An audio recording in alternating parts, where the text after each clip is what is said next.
प्रस्तुत प्राप्त स्थळी प्राप्त प्रसंगी आजच्या या कीर्तनरूपी सेवेकरता निवडलेला अभंग माऊली महावैष्णव देहूचे सुप्रसिद्ध साधू देहू निवासी जगद्गुरु तुकोबाराय यांचा 4 चरणाचा अभंगाच्या सेवेकरता निवडला।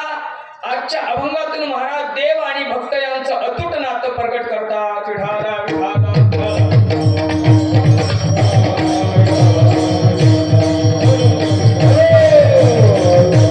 सेवेला सुरुवात करण्याच्या आधी थोडासा प्रिहार देणं गरजेचं आहे, महत्वाचं आहे। दरवर्षीप्रमाणे याही वर्षी मोठ्या असतेने प्रेमाने जिव्हाळ्याने आपण फार मोठ्या सप्ताहाचं आयोजन केलंय। आपल्या समस्त गावकरी मंडळींचं सौभाग्य आहे। आनंद वाटला। या ठिकाणी गंधर्वासारखे गायक आहेत, इंद्रासारखे वादक आहेत। तुम्ही छोट्या खाणी गावामध्ये, गाव छोटं आहे पण गावाचं अंतकरण फार मोठं आहे। आपण छोट्या गावात आळंदी पंढरपूर सारखं वातावरण केलं, हे तुमचं भाग्य आहे।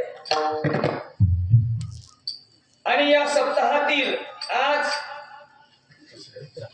3ऱ्या दिवसाची सेवा माझ्या वाट्याला आली। आमचे माऊली महाराज असतील, आमचे चेअरमन असतील, मारोरावजी असतील, घनश्याम बाबा असतील, समस्त गावकरी मंडळी असतील, सर्वांच्या प्रेमास्तव ही कीर्तनाची सेवा माझ्याकडे आली। ऐकायला आलं असं होतं की छोट्या खाणी सप्ताह करायचा, पण फार मोठा जुलूस केला तुम्ही। विठाला विठाला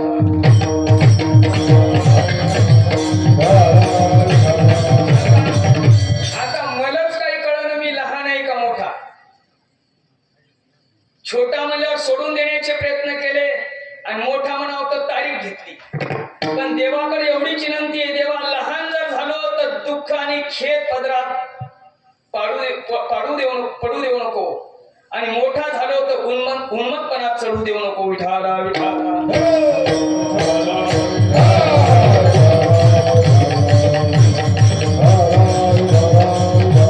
अभंग तुकोबारायचा आहे, तुकोबारायच्या गाथ्यातील आहे, 4 चरणाचा आहे आणि अभंगातून तुकोबाराय भक्त आणि देव यांचं अतूट नातं सांगतात। देवाचं आणि भक्ताचं नातं काय? देव ते भक्त, भक्त ते देव, असं त्यांचं नातं आहे। तुकोबाराय तुम्ही ज्या आरती सांगता त्या आरती तुम्हाला काही याचा अनुभव आहे का? तुकोबाराय म्हणले मी अनुभव घेतला आणि असं नातं जीवनात निर्माण झालं की तो जगाचा बाप तुमची न सांगता कामे करतो, न सांगता करी सर्व काम। असा असणारा भगवान, असा असणारा देव तुम्ही तुमच्या अंतःकरणामध्ये साठवू शकता, त्याला बंधनात ठेवू शकता आणि तसाच तो भगवान समोर सुद्धा असू शकतो। आणि एकदा त्या भगवंताचं अलौकिक प्रेम त्या भक्तावर जडलं की त्याच्या समोर जगाचा मायबाप उभा राहतो आणि त्याला विचारतो तुला जे कमी असेल ते माग, मी देण्यास तत्पर आहे। पण असे भक्त ज्यांचा जीवन देवावर जडला ते देवाकडे काही मागत नाहीत। विठाला विठाला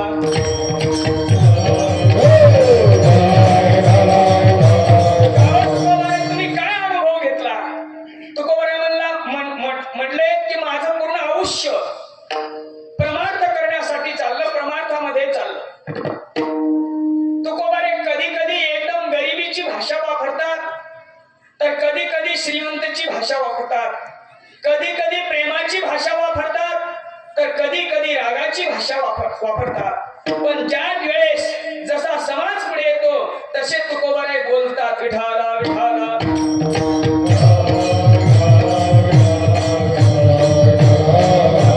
तुकोबाराय तुमचा काय अनुभव आहे? तुकोबारायने सांगितलं माझं अख्खं आयुष्य परमार्थामध्ये चाललं। तुकोबाराय श्रीमंत होते, गरीब नव्हते।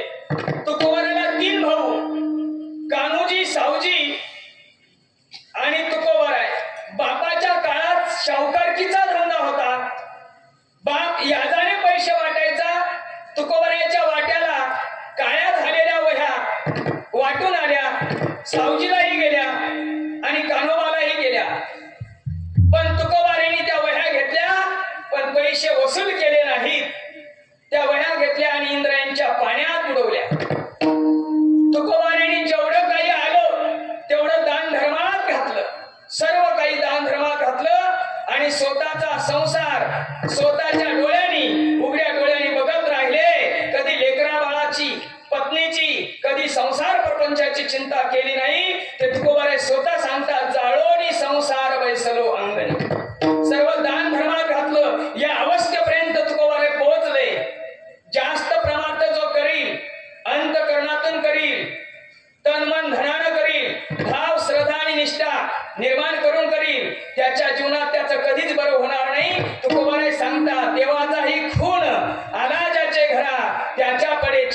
संसाराशी विठाला विठाला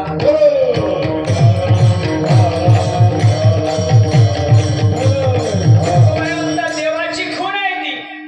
आजही पहा निष्ठावंत वारकरी, निष्ठावंत महाराज लोक जर आळंदी पंढरपूरची वारी करत असतील किंवा कोण्या सत्याच्या ठिकाणी जात असतील, जो ठरवून घेतो त्याला जास्त पैसे, आणि जो अबाध वारकरी आहे तन मन धनानं वारकरी संप्रदायाची सेवा करतो त्याच्या पॉकेटात 100 रुपये रोजानं 700 रुपये, त्याच्या घरी भाजीला तेल नाही, हळद पावडर नाही, मिरची पावडर नाही, मीठ पावडर नाही, ही अवस्था आहे. आणि जो ठरवून घेतो त्याला कमी देत नाही. विठाला विठाला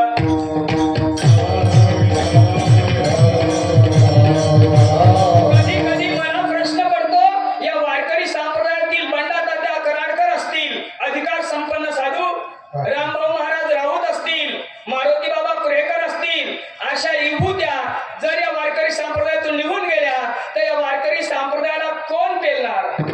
या वारकरी संप्रदायाला कोण पेलणार? आणि दुसरा विषय असा आहे, वारकरी संप्रदायामध्ये सेवा करत असताना व्यवसाय आणि धंदा म्हणून नाही, तर तुम्हाला करायचं असेल तर साधना म्हणून करा. पण साधना करणाऱ्या माणसाचा गावकऱ्यांनी सप्ताह कमिटीने फायदा घेऊ नये, हे पण तेवढंच खरं आहे. विठाला विठाला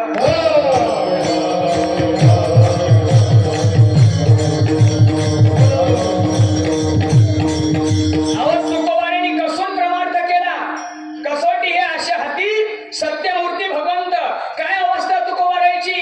तुकोबारायनी म्हणावं, मी देहू गावात फिरलो तर लोकांनी दार बंद करावे, मी खाण्यासाठी अन्न मागतो तर कोणी वाढू नये, कोपला पाटील गावाचे हे लोक आता मज भीक कोण घाली, मला कोणी भीक वाढायला तयार नाही, मी सर्व दान धर्मात घातलं. ही तुकोबारायची अवस्था. अखंड चिंतन केलं तुकोबारायनी, अखंड परमार्थ केला, तन मन धनानं सर्व अंगानं सर्व शरीर परमार्थामध्ये देवाच्या चरणावर वाहून टाकलं तुकोबारायनी. आणि तुकोबारे भामचंद्र बोराड्या भंडाऱ्या डोंगरावर जाऊन अवरात्र भगवंताचं भजन करायचे.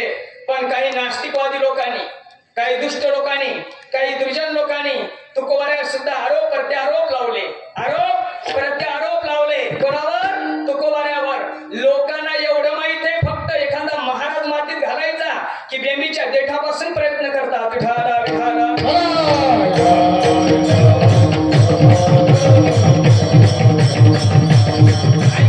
तुकोबारे अहोरात्र परमार्थ करायचे, दिन रजनी हाची धंदा गोविंदाचे पवाडे, रात्र न कळे दिवस न कळे अंगी खेळे दैवत हे. नाही का?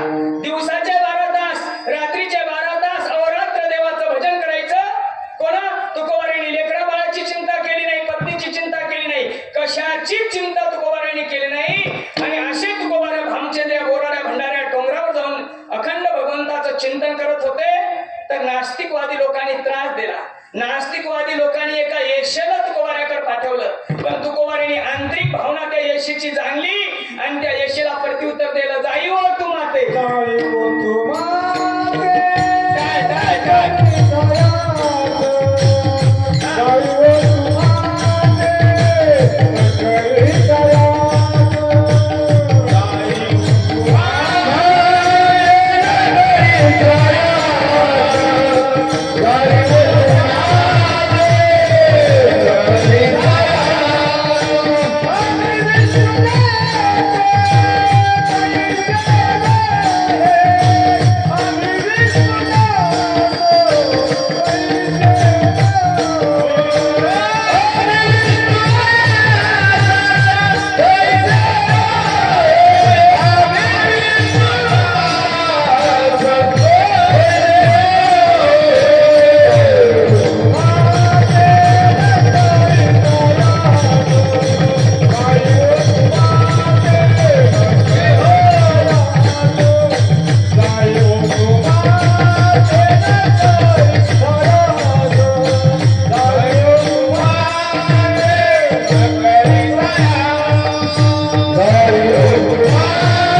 स्वामी विवेकानंद शिकागोला गेल्याच्या नंतर छोटासा धर्मग्रंथ घेऊन गेले, पण स्वामी विवेकानंदांना चहाची तलब होती, दूध घेण्याची तलब होती. एका हॉटेलमध्ये गेले, परंतु दूध घेतलं आणि दूध घेतल्याच्या नंतर स्वामी विवेकानंदाला पैसे देण्याची आठवण, पैसे जवळ नाहीत याची आठवणच राहिली नाही. हॉटेल मालकाने सांगितलं पैसे नाहीत तर काम करावं लागल. स्वामी विवेकानंदांनी सांगितलं मी तुमच्या पैशापुरते भांडे सुद्धा धुवू शकतो. शहाणे माणसं मजुरी करत नसतात आणि 1.5 शहाणे मजुरी केल्याशिवाय राहत नसतात. विठाला, विठाला.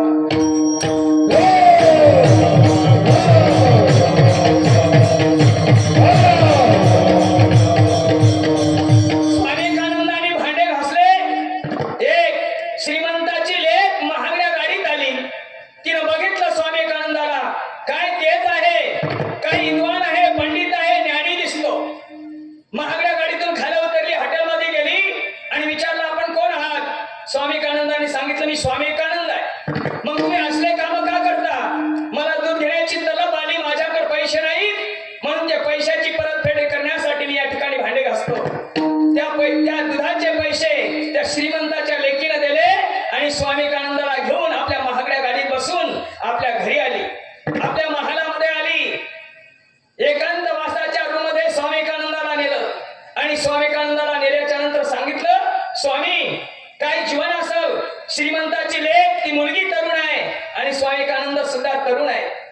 त्या मुलीने सांगितलं माझी एवढीच भावना आहे, तुमच्यासारखा विद्वान पंडित ज्ञानी सद्गुणी तेजस्वी ओजस्वी स्वामी विवेकानंद माझ्या पोटी जन्माला यावे.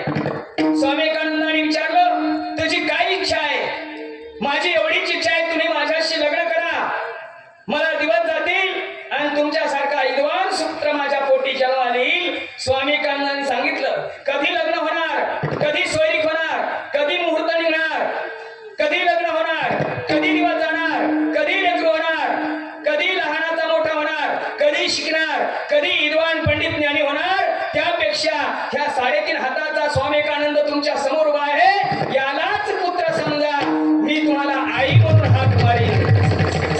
ही आमच्या देशाची संस्कृती आहे. स्वामी विवेकानंद परीक्षेत पास झाले. विठाला, विठाला.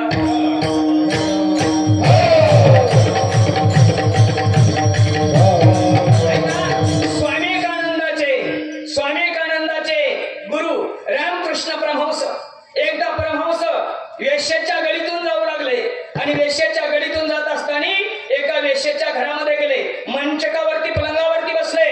यशा समोर आली, यशेलाही आनंद झाला, स्वामी विवेकानंद माझ्या घरात आले, आनंद झाला आणि स्वामी विवेकानंद त्या यशेकडे पाहून हसू लागले. ती यशा समोर आली आणि स्वामी विवेकानंदाला बोलली महाराज आज आनंदात दिसता, माझ्या शरीराकडे पाहून हसता, माझं शरीर तुम्हाला आवडलं का? काय इच्छा आहे आपली सांगा, मी तुमची इच्छा पूर्ण करीन. रामकृष्ण परमहंसांनी सांगितलं माय मला तुझं शरीर आवडलं नाही, पण तुला एवढं सुंदर बनवणारा भगवान, एवढं तेज देणारा भगवान तुझ्या शरीरामध्ये कोठे लुप्त आहे त्याचा मी शोध घेतो, तो कोठे आहे बघतो. त्या येशूने रामकृष्ण परमहंसाचं दर्शन केलं, सांगितलं बाबा महाराज यापुढे मी माझ्या जीवनात कुकर्म करणार नाही, वाईट कृत्य करणार नाही, अत्याचार करणार नाही आणि दुराचार करणार नाही. एका साधूचं दर्शन झाल्यावर यशचं जीवन बदलते, हा इतिहास आहे. विठाला, विठाला.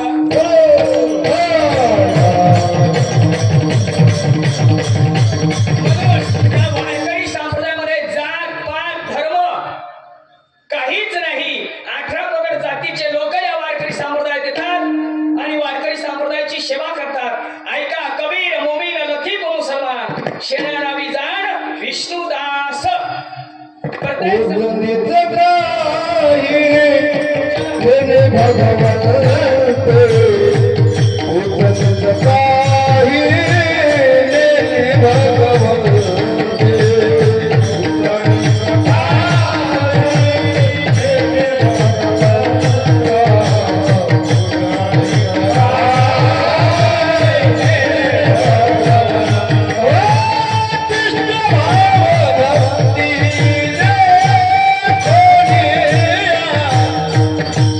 भाव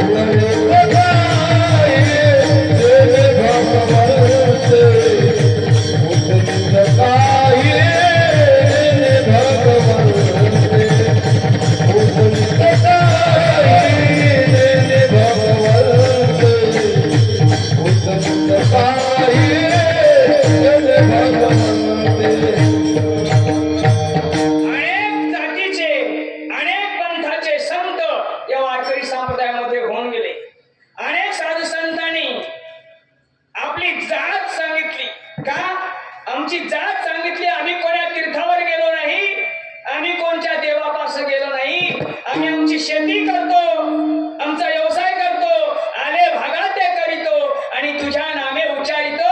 सावता महाराजांनी स्वतःच्या जातीचा परिचय दिला, आमची माळी याची जात आणि शेत लावू बागायत, आंबा हाती मोठ नाडा, पाणी जाते फुलदाडा, शेतकऱ्यानं शेती कशी करावी हे सावता महाराजाचं अनुकरण ईश्व माऊली ज्ञानोबारायांनी केलं आणि ज्ञानोबारायांनी त्याचा अभ्यास केला आणि मग शेतकऱ्याला सांगितलं आपल्या छोट्या खाणी ज्ञानेश्वरीमध्ये, माळी जेवते नेले तेवते निवांतची गेले आणि त्या पाणी आयशे केले होवावे गा.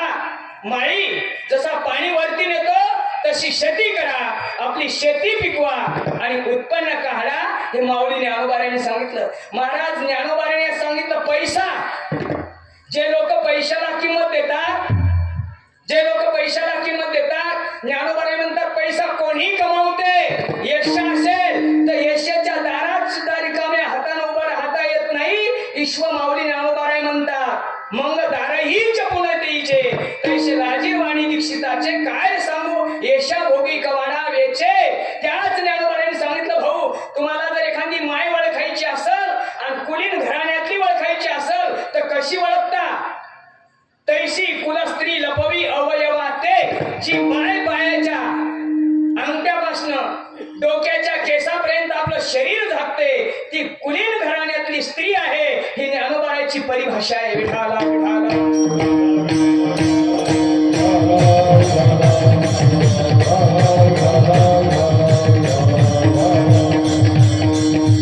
ज्ञानोबाराची परिभाषा आहे.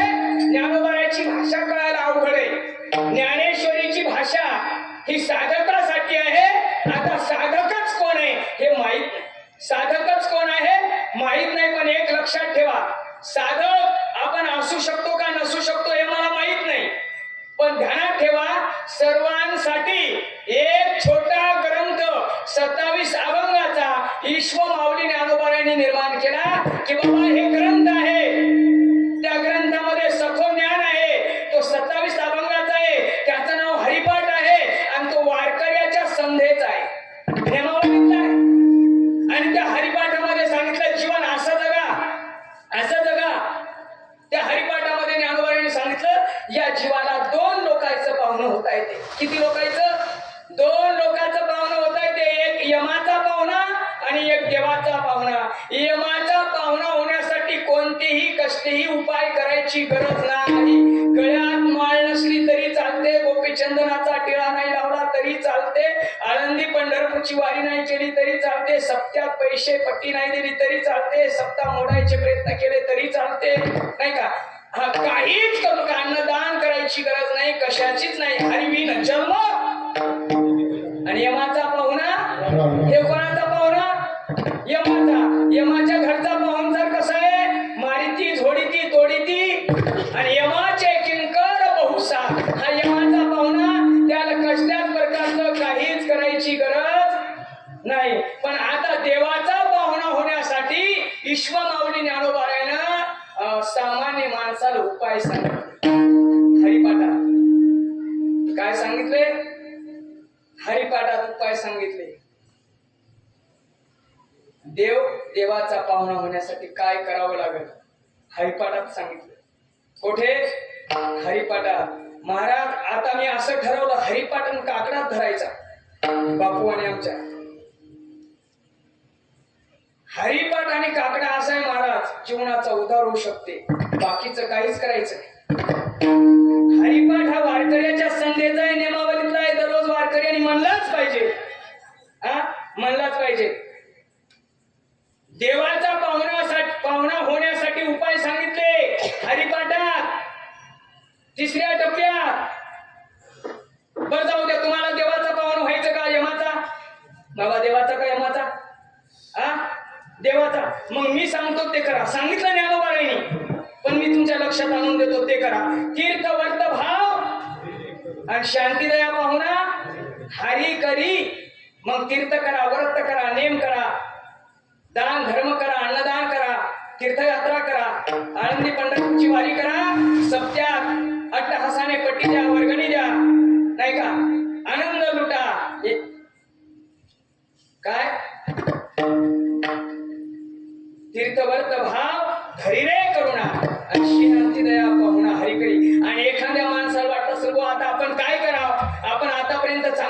केलंच नाही तर तुम्हाला सांगतो मागे केले पाहू नका आणि पुढे जामीन आहे तुका. आता माग काय केलं, किती कोंबड्याचे बखर शिल्ले आणि किती शिशा फोडल्या याचा विचार करू नका, पण इथून पुढे काय करायचं ते अंमलात आणा.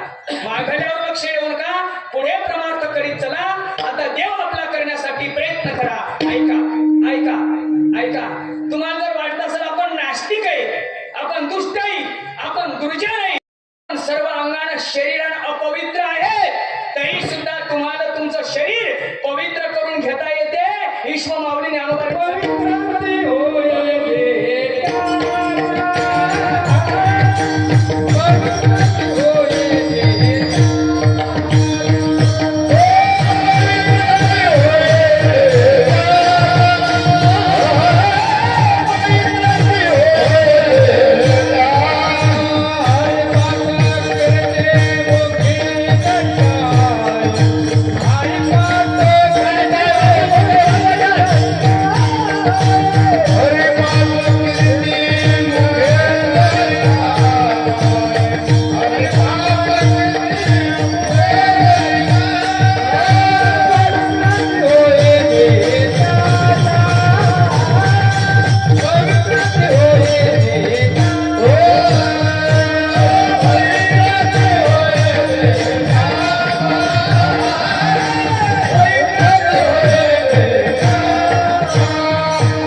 हरिपाठ कीर्ती मुखे जरी गाय आणि पवित्रची होय देह त्यांचा. आणखी सांगू, ज्ञानोबरायचा हरिपाठ हरिपाठ नाही, ज्ञानोबरायचा हरिपाठ मंत्र आहे.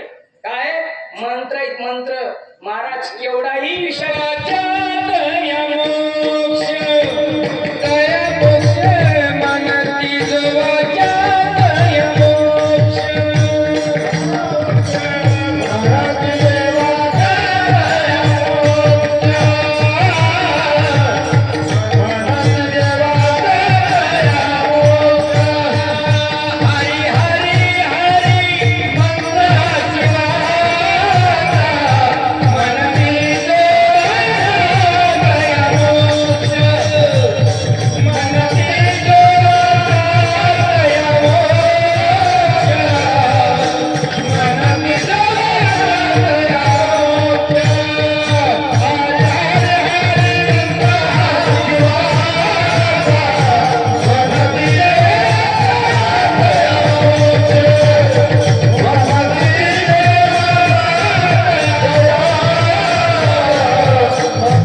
सर्वांनी टाळ्या वाजवा. हरिपाठाचं परमान धरणं लय अवघड आहे भाऊ. म्हणायला हरिपाठ आहे आणि लहान आहे. हरी हरी हरी मंत्र हा शिवाचा आणि म्हणती जे वाचा तया मोक्ष. जे भगवान शंकराने मंत्राचा जप केला, नुसतं तुम्ही हरी हरी स्मरण केलं तर तुम्हाला मोक्षाची प्राप्ती घर बसल्या मोक्षाची प्राप्ती आहे. ऐका ऐका ऐका, पुन्हा ऐका ऐका. जगात केवढाही विषारी साप असला पृथ्वी तलावर आणि तो जर चावला तर तुम्हाला कोण्याही हॉस्पिटलला कोण्याही मोठ्या डॉक्टरकडे ऍडमिट होण्याची गरज नाही. का? विष सुद्धा या हरिपाठामुळे उतरते, विष सुद्धा कमी होते सापाचं. जगाच्या पाठीवर सर्वात जास्त विषारी कोण? विषारी कोण? भटकेवाले बापू कोण इशारी? कोण? कोण? माणूस. म्हणजे तुम्ही का? विषारी कोण? माणूस आहेच. ऐका, प्रयोग करा. कोणीही धान्याचे 4-2 कण आपल्या ओटामध्ये ठेवा, दाढे खाली ठेवा आणि झोपी जा. सकाळी उठा आणि ते कण एखाद्या चिमणीच्या, एखाद्या होलगीच्या, एखाद्या कोंबडीच्या पुढे टाका आणि ते खाल्ल्याच्या नंतर ती किती वेळामध्ये मरते हे बघा. 10 मिनिट लागत नाही, 10 मिनिट. याचा अर्थ माणूस विषारी. ऐका, तुमच्या लक्षात येत नसेल तर मी तुम्हाला सांगतो, इचू केवढा असते? इचू लय मोठा असते का लहान? पण लहान असो का मोठा असो, इचूट असला की गुदगुल्या होतात ना. काय होते? गुदगुल्या. बाबा काय होते? गुदगुल्याच. लहान असो की मोठा असो इचू चावला की केवढ्या मोठ्या माणसाला थै थै थै थै थै थै थै थै थै थै थै नाचवतो. मग इचू कसा आहे? विषारी. या विषारी इचवाला एका व्यक्तीची भीती आहे. कोणाची? पालीची. विषारी इचवाला पालीची भीती आहे, कारण पालीला विचू पाहिला की पाहिल्याबरोबर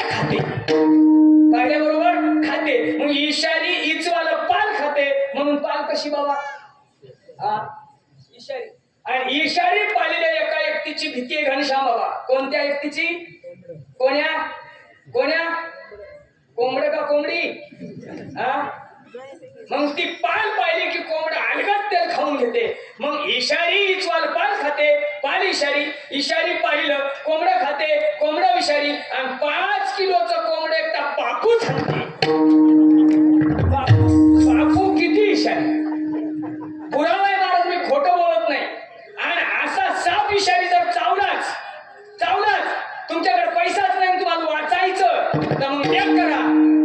त्यासाठी उपाय लिहून ठेवला ज्ञानोबांनी. बाबा केवढाही जगातला विषारी साप चावला ना तर तुम्ही काहीच करू नका. 27 अभंगाचा हरिपाठ उलटा म्हणा. उलटा काय म्हणा? उलटा. इथं सरळच वेळ बसायला घनश्याम बाबा. उलटा कुठून? महाराज उलटा म्हटला हरिपाठ की त्याचे मंत्र होतात. ज्ञानदेवी मंत्र हरिनामाचे. आणि येवे कोळ गोत्र वरची गेले ईश्वर माऊली ज्ञानोबारांनी तुमच्या आमच्या हिताच्या लेव गोष्टी लिहून ठेवल्या महाराज. पण आपण त्याच्याकडे लक्ष देत नाही. आपण लक्ष देत नाही. ऐका. ईश्वर माऊली ज्ञानोबारांनी संसार केला का? ज्ञानोबारांनी संसार केला का बाबा? केला का? नाही केला नाही. मग ते तर म्हणतात अवघाची संसार सुखाचा करीन नाही. केला नाही, सफल झाला आजी संसार. मग कस काय आता? महाराज ज्ञानोबारांनी संसार केला तो आध्यात्मिक संसार आहे. ज्ञानोबा स्वतःहून म्हणतात 5ही दामाचा घोंगडा नेशी उरले ते मोठके जेवी न गे बाई. कामारी होईन तया गोपाळाचे घर रेघीन गे बाई. तयाचा उंबरा उशिसा करीन तया गोपाळाचे घर रेघीन गे बाई. संसार केला तो संसार आहे आध्यात्मिक. ज्ञानोबाला 4 लेकरं आहेत. पहिल्या मुलाचं नाव वेद, दुसऱ्या मुलाचं नाव साधक, तिसऱ्या मुलाचं नाव योगी, चौथ्या मुलाचं नाव अनाथ. आता या लेकराची वाटणी करून दिली. वेद नावाच्या मुलाला अमृतानुभव दिलं, साधक नावाच्या मुलाला ज्ञानेश्वरी दिली, योगी नावाच्या मुलाला चांगदेव 65 दिली, आणि अनाथ या वर्गात तुम्ही आम्ही बसतो. तुमच्या आमच्यासाठी छोट्या खाणी 27 अभंगाचा हरिपाठ केला. बाबा हेच बोला, याच्यात तुमचं कल्याण आहे. म्हणून वारकऱ्याच्या जीवनात वारकरी संप्रदायाची सेवा करत असताना परिवर्तन झालं पाहिजे, बदल झाला पाहिजे. आणि एवढा आपण सप्ताह करायलो. सप्ताह कशासाठी? परिवर्तनासाठी, बदल व्हावा म्हणून. तुम्ही एवढा खर्च करायले. आता माझं 10,000चं पॉकेट करणार आहात तुम्ही. कशासाठी?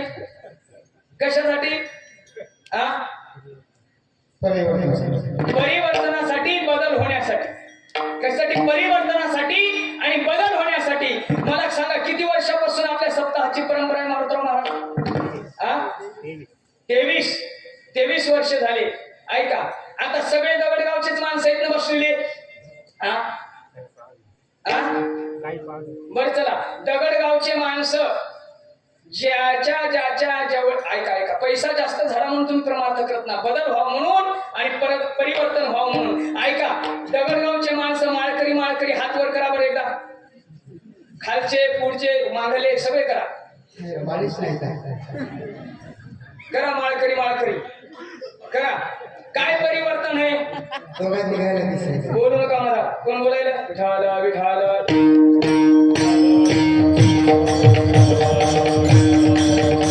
दरवर्षी येतात 10 लोक माळकरी करा ना. विठाल.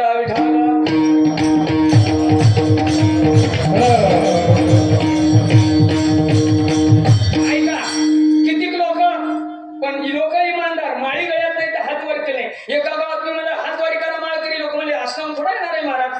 ज्याच्या गळ्यात मान आहे त्याने पण हात वर केले. गेलो ना पाहायला, आनंदी आता सत्कार करा. ते मला महाराज सत्कार नाही,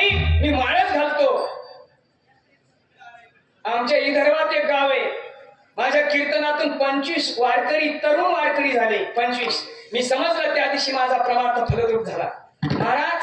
आणि खरंच परमार्थ करत असते तन मन धनानं करा.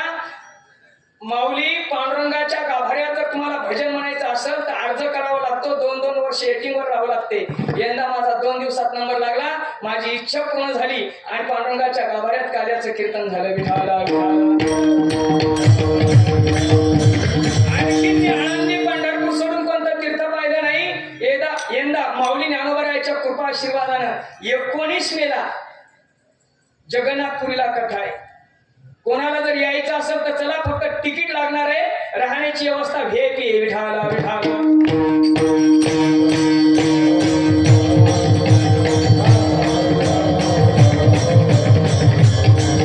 परमार्थ करायचा का कसून देव भक्तीचा अनुभव घेतो. कशाचा? भक्तीचा. विठाला विठाला तुम्ही आता सप्ताह करायले कशा करता चर्मन तुम्ही झाले वारकरी. आता माझी इच्छा होती माझी इच्छा होती तुम्ही वारकरी झाले. मला आनंद आहे. काका हाडी पुन्हा आता काढू नका. मी सांगत असतो माणसानं मराव पण बिना माळीचं मरू नाही. माळ घालूनच मराव. मरतानी माळ घालावं घालावंच.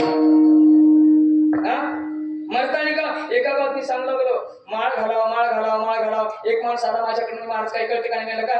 म्हणे महाराज आम्हाला माळ घालायची गरज नाही. मिळालं का? म्हणे वाचेचा रसाळ मनाचा निर्मळ त्याच्या गळा माळ असो नसो. आता असो नसो चालते का परमार्थात? मला तसं म्हटलं. मी म्हटलं बा ठीक आहे. एक जावाई जेवाय बसला आणि जेवाय बसल्याच्या नंतर महाराज सासूबाईने 15 दिवसाची शिळे पुटकी जेवायला वाढले आणि शिळे पुटके जेवायला वाढले. आता सासूबाईने गप्प मनानं गप्प बसावं. जवाई जेवायला आनंदानं म्हटल्यावर सासू पुढे गेली म्हणून जावाई बापू 15 दिवसाचे शिळे पुटके जेवाय वाढले. पण पुरणपोळीचा बेत समजा. जावई माझ्यासारखा चाप्टर होता महाराज. सासूबाई पाण्याचा गडवा नाही गेली खाली ठेवू लागली अशी जावायच्या समोर. जावायला अशी बाही मागं सारली. मृदंगाचे रे अशी बाही मागं सारली आणि सासूबाईच्या कानपूरचा इतक्या आरामशीर नाही. मुगी पण उडाली नाही. विठाला विठाला गणपतीचं मापच घेतलं. सासू बी राहील म्हणे जावई बापू का? म्हणे मामी मामाचीच चापट समजा. कळालं का? असो नसो परमार्थात चालत नाही. विठाला विठाला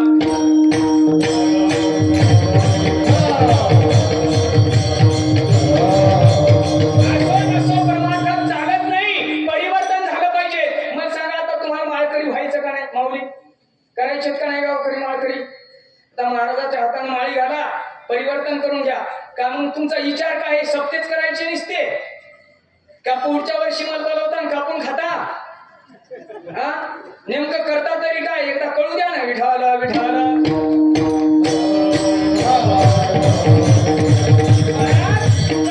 जो कसून करतो अंतःकरणातून करतो त्याच्या जीवनात परिवर्तन होऊ शकते. म्हणून परिवर्तनाचा विषय वारकरी संप्रदायाची सेवा करा.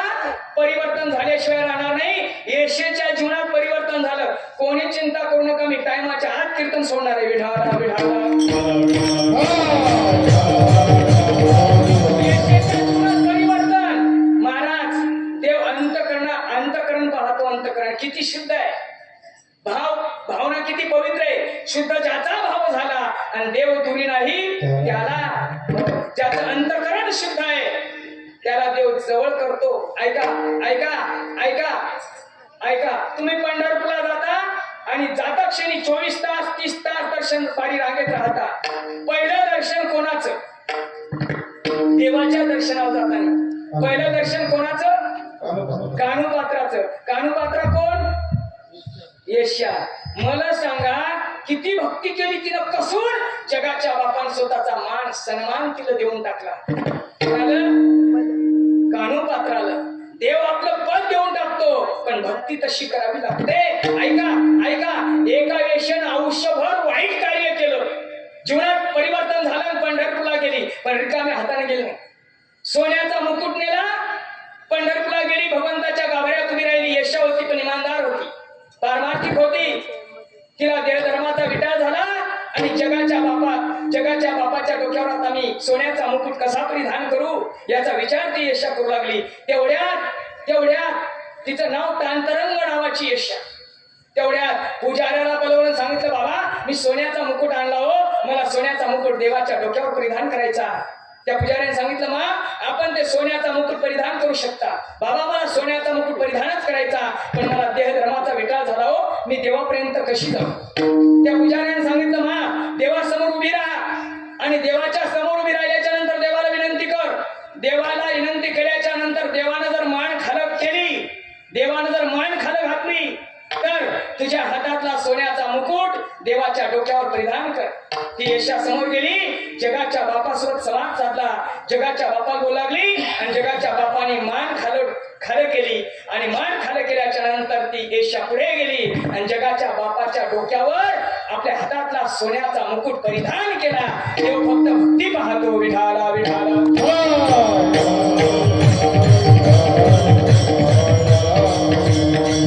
ऐका, परमार्थ करत असताना, भक्ती करत असताना अंतःकरणाचा ज्याचा परमार्थ आहे, साधू संतांविषयी प्रेम आहे, देव धर्माविषयी प्रेम आहे, शूरावीराविषयी प्रेम आहे, अशा माणसाच्या जीवनात संघर्ष उभा राहतो. त्या संघर्षाला घाबरायचं नसते, त्या संघर्षातून संकटातून वाट करायची असते आणि यशाचं शिखर गाठायचं असते. तुकोबाराच्या जीवनात किती संघर्ष झाला, तुकोबाराच्या जीवनात किती संघर्ष झाला, मला हे सांगायचं. तुकोबाराय त्या वेशेला मा म्हणतात आणि मा म्हटल्याच्या नंतर सुद्धा त्या समाज कंटकांनी सांगितलं.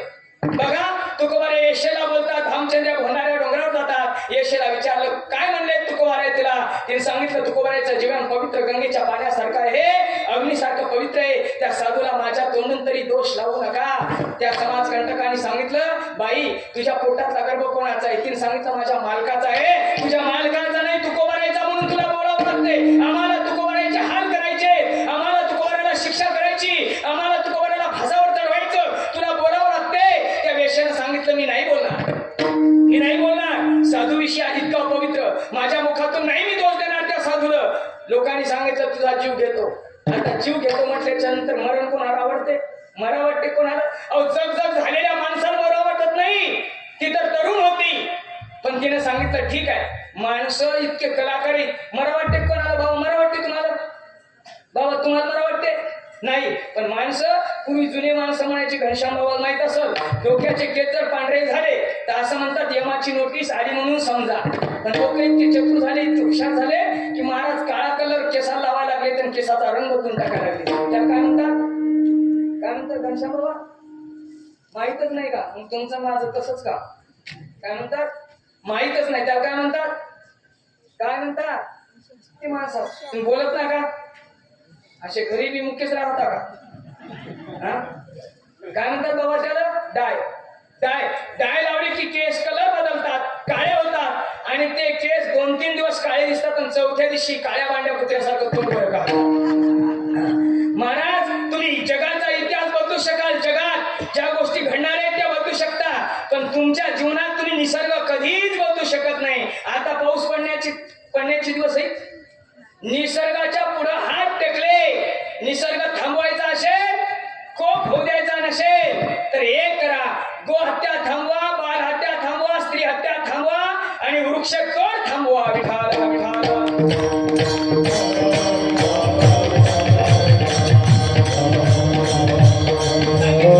ऐका, तुला म्हणावंच लागेल, नाहीतर तुझा जीव घेऊ, तुझी हत्या करू. येशेने सांगितलं, ठीक आहे. सांज वेळ झाली, संध्याकाळच्या वेळेला तुकोबाराय देहूत आले. देहूवासी लोकांनी समाज गोळा केला आणि तुकोबारायला बोलावलं. तुकोबारायला स्टेजवर उभं केलं आणि स्टेजवर उभं केल्याच्या नंतर सांगितलं, तुकोबाराय तुम्ही भामचंद्र बोराड्या भंडाऱ्या डोंगरावर जाता आणि यशस्वी संघ करता. तुकोबाराय म्हणले, अशा भद्र बोलू नका, आपल्या मुखाने वाईट शब्द बोलू नये. लोक म्हणले, महाराज आम्हाला शिकवता का तुम्ही?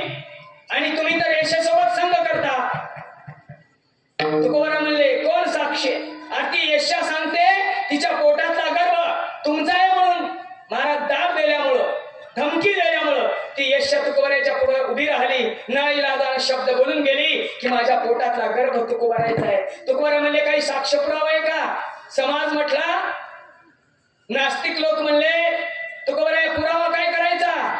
ज्या माईच्या पोटात गर्भ आहे ती यशा सांगते ना की माझ्या पोटात गर्भ तुकोबारायचा आहे. तुकोबाराय जगाच्या बापावर हात जोडले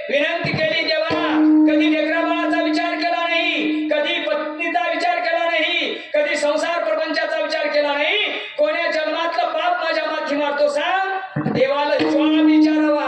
एवढी शक्ती, एवढी ताकद, एवढी ताकद आणि एवढा अधिकार तुको भरायचा. देवाकडे बोट केलं, सांग देवा कोण्या जन्माचं पाप माझ्या माथी मारतो सांग, पुरावा दे. जगाच्या मायबापाने तुकोबाराला सद्बुद्धी दिली आणि तुकोबाराला एक शब्द आठवले आणि तुकोबारा म्हणले माझ्याकडे पुरावा आहे. लोक म्हणले तुमच्याकडे पुरावा आहे? कोण आहे? सर्व लोकांनी असे खालं माना घातल्या. साक्षीदार म्हटल्याच्या नंतर, पुरावा म्हटल्याच्या नंतर लोक म्हटलं आमचंच नाव घेतात की काय तुकोबारा. हो महाराज. तेवढ्या तुकोबारा म्हणले खालं माना नका घालू, सर्वांनी वर करा. माझ्याकडे साक्षीदार आहे, पुरावा आहे. ज्या मायेच्या पोटातला गर्भ आहे ना, तो गर्भच जबाब देईल. तो गर्भ सांगेल कोणाचा आहे. जगद्गुरु तुकोबारांनी त्या मायेच्या पोटातल्या गर्भाला हात जोडले आणि विचारलं, बाळा कोणाचा आहेस रे, तू सांग एकदा. त्या मायेच्या पोटातला गर्भ होऊ लागला. तुकोबाराच्या नास्तिकवादी लोकांनी, दुष्ट दुर्जनांनी तुमच्यावर आरोप प्रत्यारोप लावले, त्यांचाच मी आहे. तुकोबाराचा प्रमार्थ, तुकोबाराची भक्ती पाहून येशूच्या पोटातला गर्भ बोलतो आणि तुकोबाराकडून साक्ष देतो. असा प्रमार्थ तुकोबाराचा. वाजवा टाळ्या एकदा कळाल्या तर. टाळ्या वाजवायच्या बुवा. विठाला विठाला.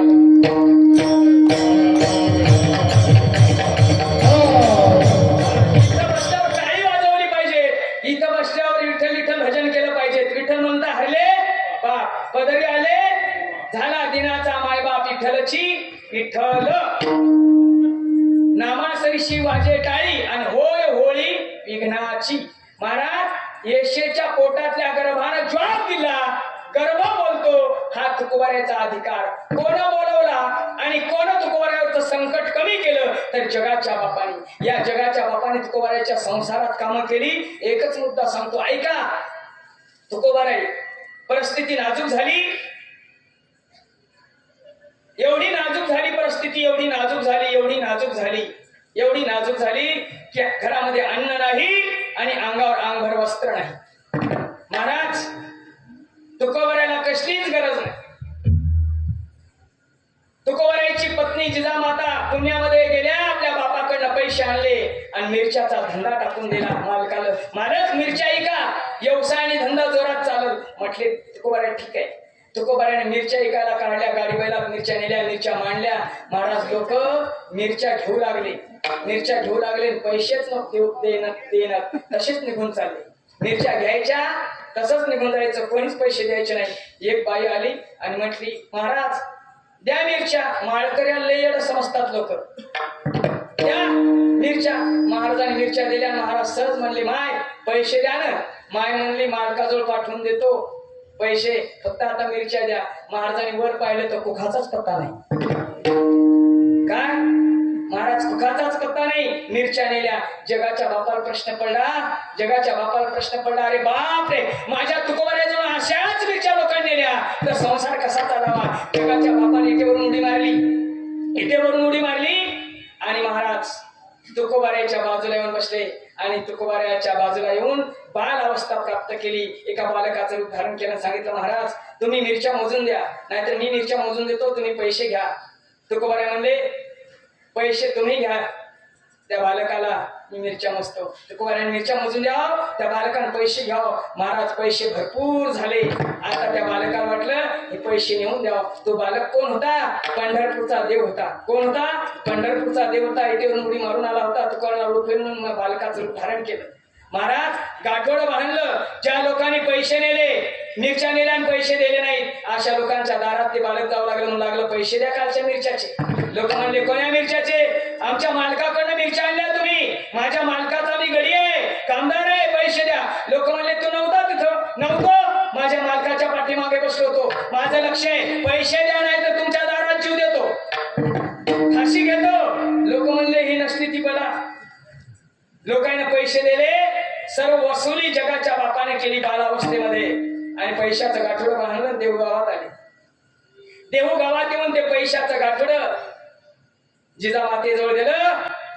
जिजामातेच्या चेहऱ्यावर आनंद मावत नव्हता, गगनामध्ये आनंद मावत नव्हता. पाहालं जिजामातेने विचारलं बाळा कुठून आणलेस रे पैसे? मा तुकोबाराचा गडी आहे मी, तुकोबारा माझे मालक आहे. तुम्ही मिरच्याचा धंदा सुरू करून दिला, फार मोठा व्यवसाय चालला, त्याचे पैसे जमा झाले, ते पैसे घेऊन आलो मग जिजाईनं किराणा भरला, पंचपक्वांचा स्वयंपाक केला, पाठ टाकला आणि जगाच्या बापाला पाटावर बसवलं आणि स्वतः जिजामातेनं जगाच्या बापाला स्वतःच्या हाताने घास भरवले. एवढी भाग्यवान स्त्री जगात आहे का दुसरी? आहे दुसरी जगात आहे? जिजामातेने घास भरवले, लेकरानं जेवण केलं, तृप्तीचा ढेकर दिला आणि सांगितलं मा निघतो आता, पुन्हा आम्हाला मिरच्या ऐकायच्या. जगाचा बाप देहूतून निघून गेला, थेट पंढरपुरात गेला. तुकोबाराने मिरच्या अशाच वाटल्या आणि महाराज तुकोबारा आले. तुकोबारा आल्याच्या नंतर घरामध्ये पाहिलं, काय अवस्था आहे, पाणी नाही, तेल नाही, आज तर सर्व काही दिसते. विचार, जिजे हे कोणी आणलं?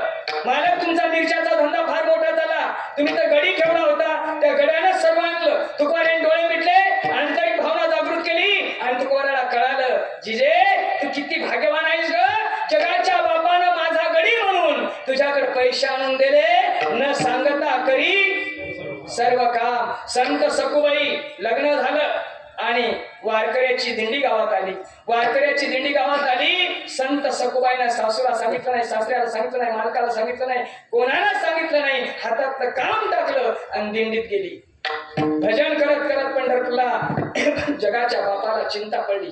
जगाच्या बापाला चिंता पडली. सखूबाई आता तर इकडे आली, सासूला सांगितलं नाही, सासऱ्याला नाही, मालकाला नाही. उद्या जर लोकाला कळालं, समाजाला कळालं, घरच्यांना कळालं तर माझ्या सखूच्या संसारात नीट पडेल, माझ्या सखूचा संसार वाया जाईल, हरकतीची येळ येईल. काय करावं? जगाच्या बापानं संत सखूचं रूप धारण केलं, इटेवरून खाली उडी मारली आणि सखूच्या घरी आली. आणि सखूच्या घरी येऊन महाराज त्याच्या सखूच्या मालकासोबत जगाच्या बापानं संसार केला. संत सखूबाई 1 महिनाभर वारीमध्ये राहिली, पंढरपुरात आली, चंद्रभागेचं स्नान केलं, पुंडलिकाचं दर्शन केलं, नगर प्रदक्षिणा केली, देवाच्या गाभाऱ्यात गेली, देवाचं दर्शन केलं, कळसाचं दर्शन केलं आणि घरी निघाली. घरी आल्याच्या नंतर थोडस जाणवलं संत सखूबाईला, मी वारीत गेले पण मोठा असेल त्याला बाप म्हणत होते, बाप म्हणून हाक मारत होते, बाप म्हणून बोलत होते, लहान असेल तर भाऊ म्हणून, बंधू म्हणून बोलत होते. मग माझ्या पोटातला गर्भ तरी कोणाचा गर्भ असेल? महाराज सखूबाई घरी आली, तेवढ्यात गावाच्या येशीवर आली, तेवढ्यात ही पंढरपुरातली सखू निघून आली. आणि आल्याच्या नंतर महाराज काम झालं, जेवण झालं, भांडे धुतले आणि निवांत झोपणार. तेव्हा सखूबाई विचार करू लागली, देवा काय जीवनात माझ्या एवढं पाप केलं मी, हे काय आहे? सखूला झोप लागली आणि स्वप्नात जगाचा बापाला सांगितलं, सखू तुझं लग्न झालं, मालकाला बोलली नाहीस, सासूला बोलली नाहीस, कोणालाच नाही, मालकाचा स्पर्श सुद्धा तुला झाला नाही आणि तू दिंडीत साधू संतांचा आवाज आला निघून आलीस. अगं समाज काय म्हणत होता, समाज किती नावं ठेवत होता, किती दोष देत होता सखू तुला. म्हणून मी स्वतः जगाचा बाप तुझं रूप धारण करून तुझ्या घरी गेलो आणि तुझ्या मालकासोबत मी संसार केला. तुझ्या मालकाचाच गर्भ तुझ्या पोटात आहे, चिंता करू नको सखू, इतके नीच काम देव करतो न सांगता करी. अर्जुनाचे संकट निवारण केले याच्यात नवल नाही, अर्जुनाची घोडी धुतली अनंते, संकटे बहुते निवारली, तेही न सांगता करी सर्व काम. सज्जन कासया युंकू लागे, मास न सांगता न बोलवता न सांगता करी सर्व काम. असा भगवान परमात्मा विचार जर केला तर तुम्ही तुमच्या अंतकरणामध्ये हृदयामध्ये साठवू शकता. साठविणार आहे हृदय संपुष्टी आणि बाहेर धाकुटी मूर्ती उभा. तुमची एवढी भावना पवित्र असेल तो जगाचा बाप तुमच्या पुढे उभा राहतो आणि म्हणतो मागा काहीतरी. पण तुकोबारे म्हणले काहीच मागणार नाही.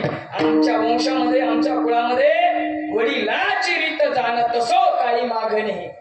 देवा काहीच नको द्यायचं असेल तर मला संत संग दे, मला दुसरं काही देऊ नको. का? संत संग देई अनेक प्रवाही घालू नको. का?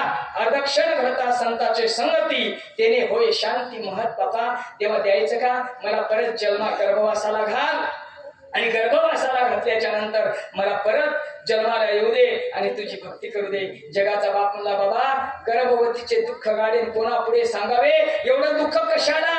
तुकोबाराय म्हणले, मग एक कर देवा एक कर. तुका म्हणे जीव भाव देवा पायी आणि ठेवून या काही न मागती माझा जीव माझी भावना तुझ्या चरणावर अर्पण करतो. मला काहीच नको आणि द्यायचं असेल तर पुनर्जन्म दे आणि तेही द्यायचा नसेल तर तेवढी शक्ती तेवढी दानत तेवढी ताकद तेवढा अधिकार माझा आहे. घेईन मी जन्म याचसाठी देवा आणि तुझी चरण सेवा साधावया.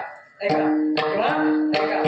हरिनाम कीर्तन संतांचे पूजन घालीन लोटांगण महाद्वारी. कोण म्हणतात? तुकोबाराय. घेईन मी जन्म याचसाठी तुझी चरण सेवा साधावया. महाराज हा अधिकार तुकोबारायचा आहे. आता जवळजवळ वेळ संपली, जेवण बाकी नाही का? फक्त कार्याचं कीर्तन नाही, आता झाली म्हणती वेळ. आता नाही का? आता पंगत आहे, सर्वांची जेवण राहिले. आता मी तुम्हाला हसवायचं असतं तर कितीही हसवलं असतं.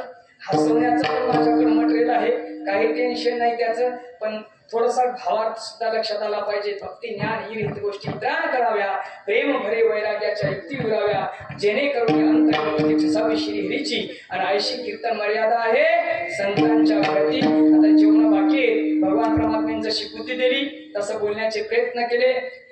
याच ठिकाणी शेवेला पुनराम एकदा पुरुष मंडळी सर्वांनी हात वरती करा. सर्वांनी वरती हात करा.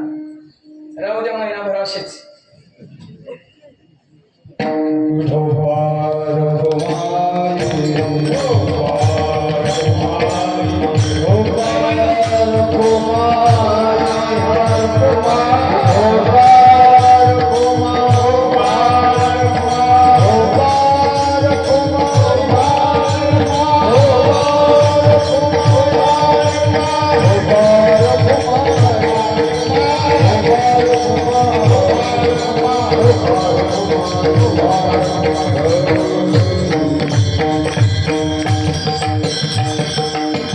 भक्त समागमी सर्व हवे हरी न सांगता करी सर्व काम. साठविला राही हृदय संपुष्टी बाहेर धाकुटी मूर्ती पा.